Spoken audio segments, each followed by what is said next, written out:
வணக்கம். 2025ஆம் ஆண்டு தலைமைந்து புலமை பரிசில் பரீட்சை வினாத்தாள் 1 6வது பக்க வினாக்களுக்கு விடை காணும் விளக்கங்கள் 30வது வினாவிலிருந்து பார்வையிடுவோம். ABC எனும் 3 கம்பிகளை வளைத்து தயார் செய்யப்பட்ட 3 சட்டங்கள் கீழே தரப்பட்டுள்ளன.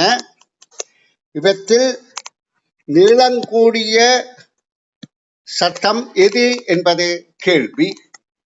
இப்ப நாங்க இதுல உள்ள அமைப்புகளை அந்த மேல உள்ள கூட கீழேயும், அதாவது நிழலாக உள்ள நிலைக்குத்து கிளியாக இருக்கிற கோடுகளை இப்படியாக இணைத்து கொண்டால், மேல உள்ளத கீழே, அதாவது நிறைய இணைத்து கொண்டால் இது 3மே சதுர வடிவாக வருகின்றது. 3 வடிவம் அப்படியே ஒரு சதுரமா, ஒரே அளவான சதுரமாக இருக்கின்றது. அப்ப இதுக்குள்ள உண்மையில நாங்கள் இப்ப இதுல நீளங்கூடிய பார்க்கிறதுக்கு எதுன்னு என்னென்றால் எல்லாம் ஒரே அளவு சதுரம் தான். அப்ப அதுக்குள்ள இருக்கிற நீளங்கூடிய பாகத்தை தீர்மானிப்பது அதாவது குறுக்கு கோடுகள் தான். இந்த கோடு அதுல பச்சை கலர்ல காட்டுறேன் கொஞ்சம் தெரிகிறதுக்கு உங்களுக்கு. இந்த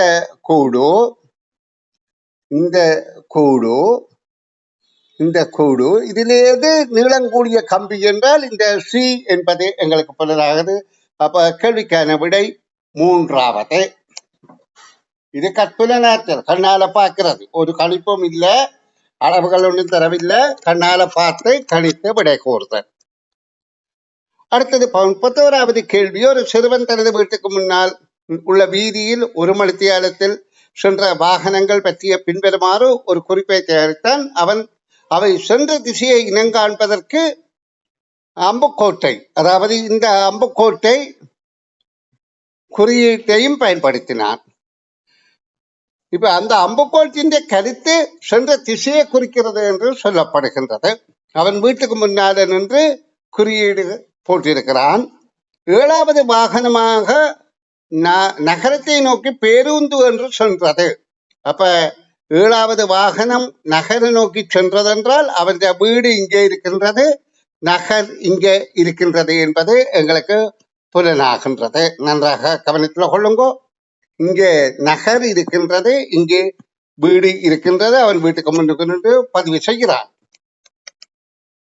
இப்ப கேள்வி, பின்வரும் கூற்றுக்கு அதில் அது கருணால் குறிக்கப்படுமெனில் நகரத்தை நோக்கி செல்வது 7வதாக குறிக்கப்பட்டதென்றால் இதுல பின்வரும் கூற்றுக்களை சரியான கூற்று எதென்று கேட்டால், நகரத்தின் திசையிலிருந்து 3 வாகனம் மாத்திரம் வந்துள்ளன என்ற கூற்று சரியாக இருக்கின்றது. இங்க பாருங்க, இது ஒரு வாகனம் வந்திருக்கு நகரத்தில இருந்து, அடுத்தது 2வதாக ஒரு வாகனம் வந்திருக்கு, 3வதாக ஒரு வாகனம் வந்திருக்கு. இதுதான் நிச்சயமான விடையாக இருக்குது. அடுத்ததெல்லாம் அதாவது நிச்சயத்தன்மை இல்லை, அதில் அதை பற்றி எங்களுக்கு ஊகிக்க முடியாது. நாங்கள் அடுத்த வினாவுக்கு விடை காண்போம். 32வது வினா. மாணவர் குழு ஒன்றின் தலைவியாக அக்குழுவின் மேகனா தேர்ந்தெடுக்கப்பட்டால், அப்போ ஒரு குழுவில மாணவ குழு தலைவியாக மேனகா என்கின்ற பெண் பிள்ளை தெரிவு செய்யப்படுகின்றாள். இது மோகனா என்கின்ற பெண் பிள்ளை தெரிவு செய்யப்படுகின்றாள்.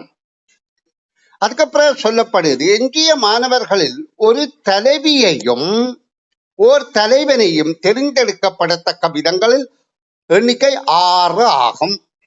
அப்ப 6 முறையிலே ஒரு தலைவன் தலைவி தெரிவு செய்யலாம் என்றால், நாங்க ஒரு பெண் 2 பெண்ணை எடுத்துக்கொள்வோம், 3 ஆணை எடுத்துக்கொள்வோம். அதாவது இதுல 6 முறையில நாங்க தெரிவு செய்ய முடியுமா என்று பார்ப்போம். இப்ப பாருங்க, முதலாவது இந்த பெண்ணுடன் இவரை எடுத்துக்கொள்ளலாம். நான் வேற வகையில குறித்து காட்டுறேன். இந்த பெண்ணோட இவரை எடுத்துக்கொள்ளலாம், தலைவன் தலைவியாக இவரை எடுக்கலாம் அல்லது இவரை எடுக்கலாம். 3 தெளிவு இருக்கின்றது. அதே மாதிரி அடுத்த பெண்ணோட இவர் அல்லது இவர் இவர் என 3 தெளிவு இருக்கின்றது. அப்ப 6 தெளிவு இருக்கின்றது. அப்ப இங்க உள்ள பெண்களின் எண்ணிக்கை இப்ப 3, ஆண்களின் எண்ணிக்கை 3. 3வது விடையே பொருத்தமானது. அக்குழுவில் உள்ள பெண் பிள்ளைகள் எண்ணிக்கையும் ஆண் பிள்ளைகளின் எண்ணிக்கையும் முறையே 3க்கு 3. அடுத்த கேள்வி, சுழிக்காட்சி பற்றிய செய்தியை கேள்விப்பட்ட திரு ஜெயராம் தனது குடும்பம் பொழுதுபோக்குக்காக சுற்றுலா கடற்கரை விடுமுறை இல்லத்துக்கு செல்வதற்கு பதிலாக மலைநாட்டில் உள்ள அழகான புராதன அலங்கார கட்டடங்களை ரசிப்பதற்கும் அங்கு தங்கியிருக்கும் இடத்தை ஒதுக்கிக் கொள்வதற்கும் தீர்மானித்தார். அப்ப கவனித்துக் கொள்ளுங்க.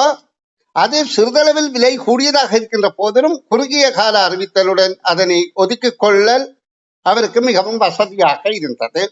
இப்பந்திக்கேற்ப பின்வரும் கூற்றுகளில் எக்கூற்று பொருத்தமானது என கேட்கப்படுகின்றது. இப்ப இதுல சொல்லப்படுற தகவலை நாங்கள் பார்த்தால், சுழிக்காற்று புயல் காற்று வீசுதாம். அதனாலே அவர் கடற்கரைக்கு போறது, அங்க தங்கி இருந்து அந்த கடற்கரை காட்சிகளை காண்ற இயற்கை காட்சியை காண அவர் விரும்பவில்லை. ஏனென்றா சுழிக்காற்று வந்தா ஆபத்துகள் வந்தாலும் என்று. அப்போ அவர் பார்த்தால் மலைநாட்டிலே இருக்கிற பழைய கட்டிடங்கள் நிறைந்த புராதன கட்டிடங்களை போய் பார்ப்போம், அங்கேயே தங்கியிருப்போம் என்று தீர்மானித்தார். அதுக்கு அவர் விலை கூடியதாக, கொஞ்சம் விலை கூடவாக இருந்தாலும் தக்கனு குறுகிய காலத்தில் அதை செய்யக்கூடியதாக இருந்தபடியால் அவர் அதை ஒதுக்கி கொண்டு போனார் என்பதுதான் இங்கே சொல்லப்படுகின்றது. இதன்படி எக்கூற்று மிகச் சரியானது என்று கேட்கப்படுகின்றது. மலை நாட்டில் கட்டடம் மிக பழமையானதாக அது விலை கூடுதலாகும் என்று சொல்வது எந்த வகையிலும் நியாயமில்லை. அந்த பந்தியில அப்படி குறிக்கப்படவும் இல்லை. ஆனபடியால் நாங்கள் அதை கருத முடியாது.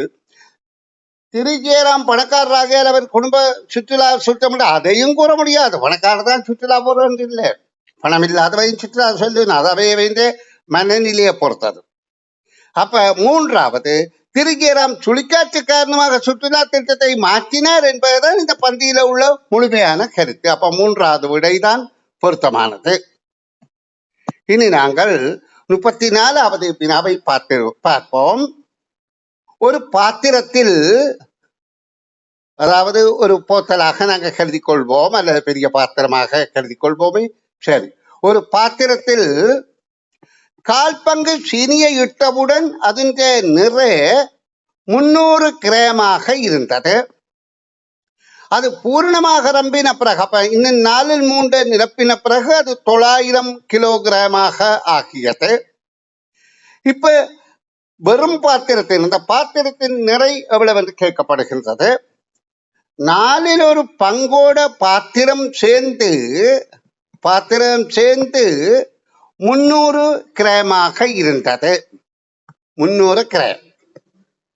ஆனா 900 300 கழித்தால் மிச்சம் 600 கிராமும் 4/3 பங்காக இருக்கின்றது. அப்ப இதுல 4/1 பங்கு 200 இருக்கும். அப்ப 200 என்றால் 300ல 200 போனால் 100 கிராம் பாத்திரத்தின் நிறை என்பது புலனாகின்றது.